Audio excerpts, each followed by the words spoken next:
Good morning. This is Brother Elihu, and I want to talk to you today about prayer and how it really works, okay, and how to get the maximum result from your prayers, okay.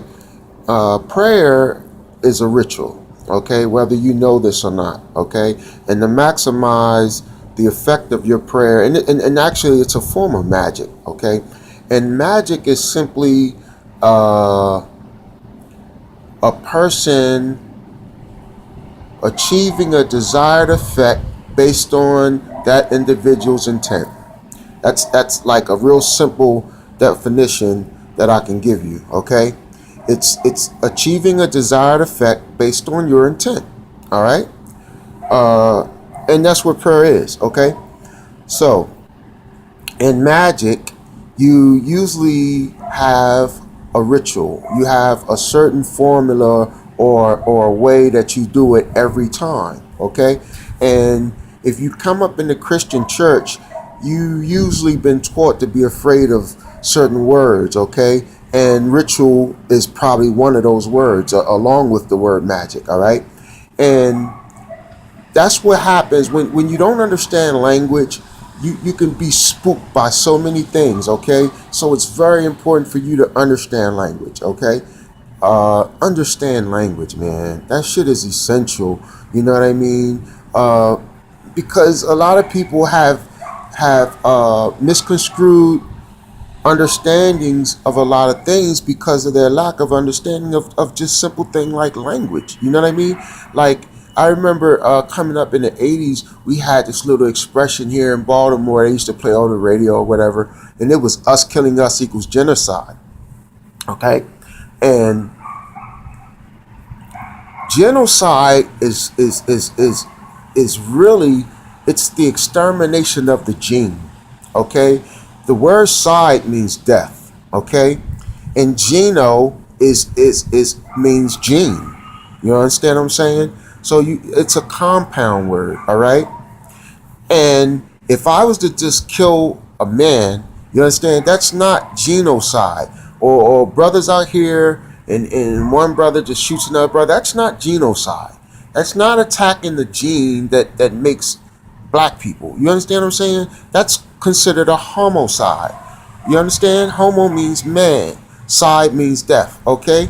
Uh, it would be, you could probably call it fratricide. It's a word, fratricide. And frater means brother. You know what I mean? So Cain killing Abel was a fratricide. You understand what I'm saying? You have infanticide, killing of infants. Okay? So you need to really understand language, all right? So now let's get back to prayer, okay? Prayer, to be really effective, you have to go through a ritual, all right? And the ritual usually is based around fasting, okay? You shouldn't have a lot of food in your stomach. That's why the best time to pray is not at night, okay? The best time to pray is actually in the morning, okay?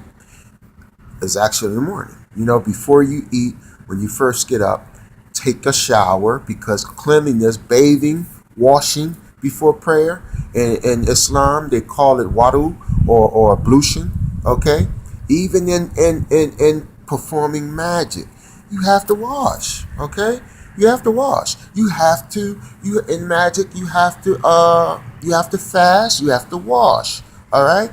Even in the book of Daniel, when Daniel goes to interpret a dream before Nebuchadnezzar, Nebuchadnezzar invites Daniel to a feast, and Daniel refuses to go to the feast to eat the food, okay? Because he cannot interpret a dream because with all that food in his stomach. You understand what I'm saying?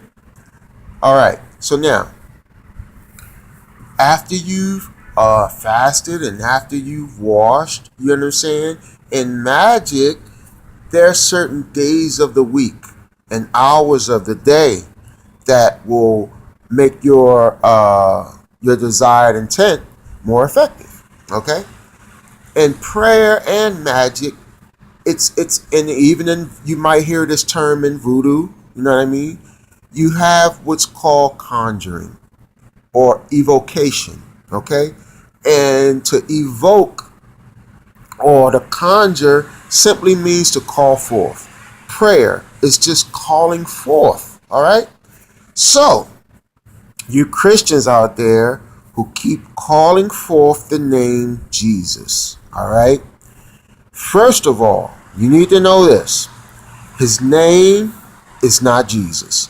Jesus is a Greek name. The brother wasn't a Greek. Okay? Know that shit. The brother was not a Greek. The brother was a Hebrew. In fact, he was considered a Nazarene Hebrew. Nazareth was a ghetto.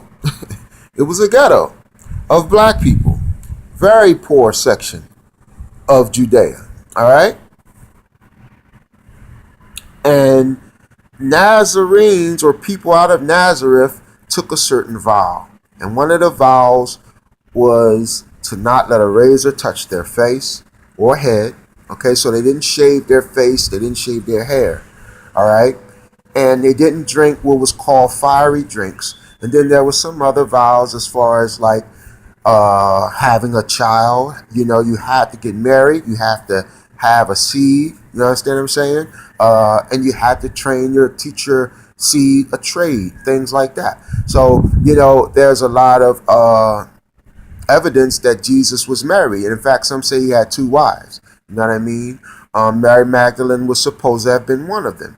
Okay, she's the one that oils his body down. You know what I mean? His naked body down before he make his entrance in Jerusalem for execution. She's the one that washes his feet with her hair. Okay?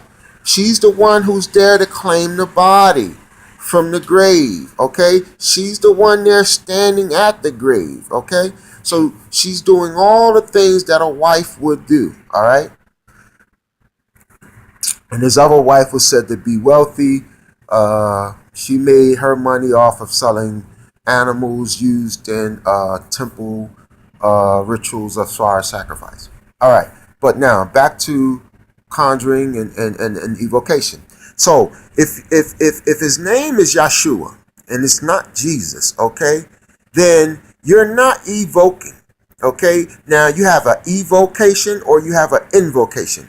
If I invoke, I'm calling something forth inside of me. Okay? If I evoke, I'm just simply calling it forth, but not to enter me. All right? So, if your name is Joseph and I keep calling you Kevin, I'm not evoking you, I'm provoking you.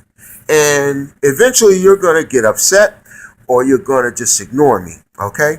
And that's where you hear in the Bible Jesus say, "For on that day many shall say, Lord, Lord, and I shall say, I knew you not, or I never knew you." You understand what I'm saying? So who the fuck are you calling on when you say Jesus? You could be calling on a demonic entity. Or you're just simply calling forth a man-made idol. You understand what I'm saying? A man-made idol. And you know, a lot of you in the Catholic Church, they genuflect or they bow in front of it. They make the sign of the cross in front of them. They kneel before this image and this idol and this cross. You know what I mean? Or they see a picture and they you know, make the sign of the cross on their face or whatever. So, you know, you need to understand evocation, provocation, and invocation. All right? Calling forth. All right? It's very, very important. Okay? And then most magic takes place, and to get the best desired effect is to do it in what's considered 360 degrees, whether it's a circle or Muslims play on a rug, which is 4 90-degree angles, okay, at each corner. Okay, that's 360 degrees. Okay, magicians, they make a circle in the floor and they pray in that. So if you want to pray, do those steps. You can just stand in a square. Okay. Sometimes I stand in a floor tile. Just put my feet together and stand erect in a floor tile. You know what I mean? And stand in that square. That's 360 degrees. And I always get results from my prayers. Always. Always. You know what I mean? So, that's a little lesson in prayer. I will follow up with a part 2. And stop calling on Jesus. His name is Yeshua. He wasn't a Greek. He was a black Hebrew. All right? Peace and shalom.